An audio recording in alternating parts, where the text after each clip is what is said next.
ये मुन्ना किधर रह गया है? वो कपड़े पहन के निकला क्यों नहीं अभी तक? अस्सलामुअलैकुम एवरीबॉडी। हालात देख के लगता है कि माशाल्लाह हमारे घर में भी ईद आ नहीं बल्कि छा चुकी है। जब कोई चीज अच्छी लगे तो उस पर माशाल्लाह जरूर पढ़ना चाहिए ताकि उसमें बरकत भी हो और नजरे बद से हिफाजत भी हो जाए। लेकिन अहमद की तो बाबा ही नहीं है, फिर ईद पर उसे कौन नया सूट दिलाएगा? पता नहीं क्यों आजकल के बड़ों को अंदाजा ही नहीं कि ईद पर बच्चों के खर्चे कितने बढ़ जाते हैं। क्या आज अब अपने ही घर का रास्ता भूल गए?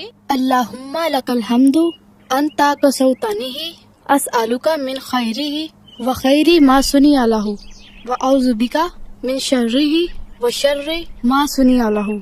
ऐ अल्लाह, तू ही हर तरह से काबिल तारीफ है। तुझी ने मुझे ये लिबास पहनाया, मैं तुझी से इस लिबास की भलाई का और इस काम की भलाई का सवाल करता हूँ जिसके लिए ये बनाया गया है, और मैं तेरी पनाह में आता हूँ इस लिबास के शर से और उस काम के शर से जिसके लिए इसे बनाया गया है। भाईजान, ये तो नया लिबास पहनने की दुआ थी। क्या नया लिबास पहनने वाले को भी कोई दुआ देनी चाहिए? बिल्कुल सारा आपी, यह तो बड़ी अहम बात है जो ईद के दिन सबके काम आएगी। नया लिबास पहनने वाले को भी ये प्यारी दुआ देनी चाहिए, तुबली व युखलिफुल्लाहु ताला। इसका मतलब है कि अल्लाह तुम्हें ये लिबास अच्छी तरह पहन पहन कर पुराना करने की तौफीक दे और फिर इसकी जगह मजीद नया लिबास भी अता फरमाए। वाह, ये तो बड़ी प्यारी दुआ है। यानी पहनने वाले को लिबास खूब इस्तेमाल करने की दुआ भी मिल गई और फिर पुराना होने पर इसकी जगह मजीद नया लिबास मिलने की दुआ भी मिल गई। That's great. वाह भाई वाह, ईद के लिबास में हमारी नन्ही मुन्नी सारा तो आज बड़ी प्यारी लग रही है। दादो जान, आपको कैसे परी लग रही हैं? मुझे तो आप ही इंसान ही लग रही हैं। भाईजान, दादू ने परी नहीं प्यारी कहा है। ओ अच्छा, प्यारी सी परी आपा। वैसे दादो जान को आप वाकई इतनी प्यारी लगी कि आज तो दादो माशाल्लाह पढ़ना ही भूल गयी। शाबाश अब्दुल्ला बेटा, तुमने ठीक याद दिला दिया। वाकई जब कोई चीज अच्छी लगे तो उस पर माशाल्लाह जरूर पढ़ना चाहिए ताकि उसमें बरकत भी हो और नजरे बद से हिफाजत भी हो जाए। ये मुन्ना किधर रह गया है? वो कपड़े पहन के निकला क्यों नहीं अभी तक? जिद कर रहा था कपड़े खुद पहने का। सारा, आपने भाई की हेल्प नहीं की? अस्सलामुअलैकुम एवरीबॉडी। हालात देख के लगता है कि माशाल्लाह हमारे घर में भी ईद आ नहीं बल्कि छा चुकी है। मुन्ने, तुमने ईद के कपड़े क्यों नहीं पहने? हुआ क्या है मेरे लाल को? चलो मैं पहना देती हूँ अपने बेटे को। मैंने तो पहले ही कहा था। इतने अच्छे तो हैं ये कपड़े, इन कपड़ों में कौन सा मुझे कोई ईद नमाज से भगा देगा। अल्लाह, मुन्ने को हो क्या गया है? रोजों के चांद पर नए कपड़ों के लिए एक्साइटेड हो रहा था और आज देखो ईद पर भी नए कपड़े नहीं पहन रहा। चेक करो कहीं मुन्ने ने ईद की जगह रोजों का चांद तो नहीं देख लिया। अस्सलामुअलैकुम। अहमद बेटा, बड़ा प्यारा सूट पहना है आपने। माशाल्लाह, बिल्कुल मुन्ने जैसा है। मुन्ने जैसा और प्यारे तो होना ही था। दिया भी तो मेरे प्यारे दोस्त मुन्ने ने ही है। मुन्ने भी आया है? अहमद बेटा, ये आप क्या कह रहे हैं? ओ अल्लाह, लो देखो, मैं तुम्हें बताना ही भूल गया था। मैं बताता हूँ ये किस्सा क्या है। असल में ईद की शॉपिंग से वापसी पर मुन्ने को याद आया कि ईद पर सबको नए कपड़े तो उनके बाबा दिलवाते हैं, लेकिन अहमद के तो बाबा ही नहीं है, फिर ईद पर उसे कौन नया सूट दिलाएगा? मुन्ने के कहने पर हम अहमद के घर जाकर उसे वही सूट और ईदी दे आए जो मुन्ने के लिए खरीदा था। लेकिन मुन्ने बेटा, मैंने वैसा ही दूसरा सूट ला के तुम्हारी अलमारी में रख दिया था। लेकिन अंकल, मुन्ने के गिफ्ट के बाद मुझे जमजम ट्रस्ट वालों की तरफ से भी गिफ्ट हैम्पर मिल गया था जिसमें सूट, जूते, ईदी और बड़े प्यारे गिफ्ट थे। अब मेरे पास 2 सूट हो गए हैं। मेरी तो मौजें लग गई हैं। अच्छा, तो ये बात है। वाह मुन्ने वाह, तुमने तो इसार और हमदर्दी की बड़ी अच्छी मिसाल कायम कर दी है। मुझे खुशी है कि मेरे भाई ने इतना अच्छा काम किया। वेल डन मुन्ने, वेल डन। मुन्ने, तुमने तो बड़ों को भी ईद मनाने का असली तरीका सिखा दिया है।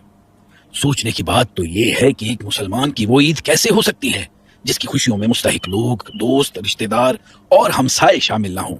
ईद तो है ही मिलजुल के खुशियाँ बांटने का नाम। काश इस बच्चे की तरह सभी ईद की खुशियों में दूसरों को शरीक करने वाले बन जाएं, तो ईद के दिन कोई भी बच्चा खुशियों से महरूम ना रहे। सच में मैं कितना लकी हूँ कि मुझे मुन्ने जैसे दोस्त और इतने अच्छे हमसाए मिले।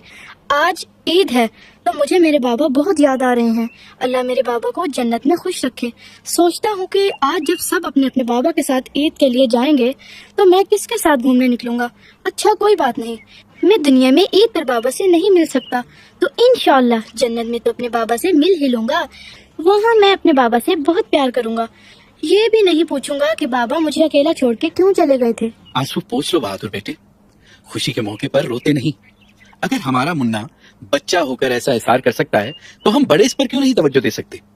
آج سے آپ بھی میرے لیے مننے کی طرح ہوں. آپ ہمارے ساتھ عید مناؤ گے.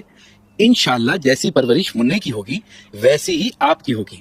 اللہ کے فضل سے کبھی کوئی کمی نہیں آنے دیں گے. بابا جان, احمد بے فکر کیسے ہو سکتا ہے؟ عیدی دینے کا تو آپ نے اسے ابھی تک بتایا ہی نہیں. ہمیں بھی عیدی اس دفعہ کچھ زیادہ ہی دینی ہوگی. پتہ نہیں کیوں آج کل کے بڑوں کو اندازہ ہی نہیں کہ عید پر بچوں کے خرچے کتنے بڑھ جاتے ہیں. بیٹا احمد کو بھی ضرور عیدی ملے گی. کیا مجھے نہیں ملے گی؟ ہمیں بھی عیدی چاہیے. ضرور بیٹا, سب کو عیدی ملے گی. لو بھائی بچوں, مجھ سے تو ابھی اپنی عیدی وصول کر لو.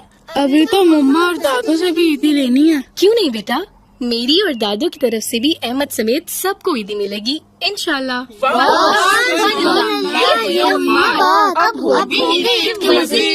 اللہ تیرا شکر ہے کہ جس نے ہمارے گھر کو ایک یتیم کو خوش کرنے اور اس کے آنسو پوچھنے والا بنایا. یا اللہ ہمارے گھر والوں پر ایسے ہی مہربان رہنا. مننے بیٹا اب جلدی سے نئے کپڑے پہن لو, پھر ہم نے عید نماز کے لیے بھی جانا ہے. آپ کہتے ہیں تو پھر پہن ہی لیتا ہوں. ویسے بھی یہ کوئی عید کے کپڑے تھوڑی ہیں. انسان نے عید پر دوستوں کو بھی کوئی منہ دکھانا ہوتا ہے. آخر محلے میں مننے کی بھی کوئی عزت ہے. رہنے دو مننے, کون سا کوئی تمہیں عیدگاہ سے نکال دے گا. جانے سے پہلے یہ بھی کھانا. جی ضرور, عید سے پہلے تاک یعنی 1, 3, 5 یا 7 کھجورے کھا کے جانا پیارے نبی صلی اللہ علیہ وآلہ وسلم کی سنت ہے. تو جس کو کھجورے نہ ملے وہ عید کی نماز بھی نہ پڑھنے جائے. مننے ایسی بات نہیں, مقصد یہ ہے کہ وہ کوئی بھی چیز کھا کے عید پڑھنے جا سکتا ہے. اللہ اکبر, اللہ اکبر, اللہ اکبر, لا الہ الا اللہ واللہ اکبر, اللہ اکبر وللہ الحمد. ماشاء اللہ, پیغام ٹی وی کی یہ بڑی خوبی ہے کہ یہ ہمیشہ موقع کی مناسبت سے بر وقت دینی رہنمائی فراہم کرتا ہے. چلو بھائی بچوں, خوشی خوشی تکبیرات پڑھتے ہوئے عیدگاہ کی طرف چلو. عید کے دن تکبیرات پڑھنا ہمارے پیارے نبی صلی اللہ علیہ وآلہ وسلم کی سنت ہے. اللہ اکبر, اللہ اکبر, اللہ اکبر,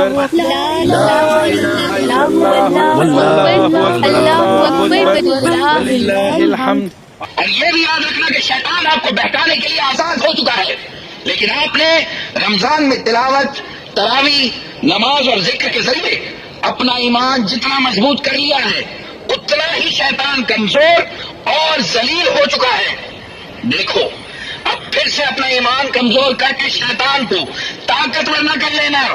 اور ہاں, شوال کے 6 روزے رکھ کر سال بھر کے روزوں کا ثواب حاصل کرنا بھی مت بھولنا.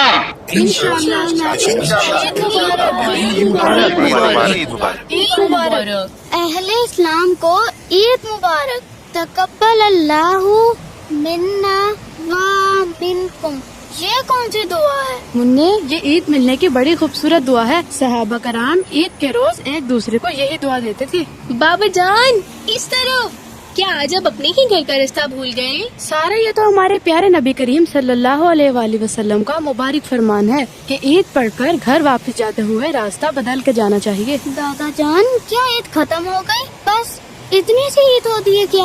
بیٹا عید دوسروں کو خوشیوں میں شریک کرنے اور دوسروں کی خوشیوں میں شریک ہونے کا نام ہے. انشاءاللہ آج ہمارے گھر میں بھی بڑے مہمان آئیں گے.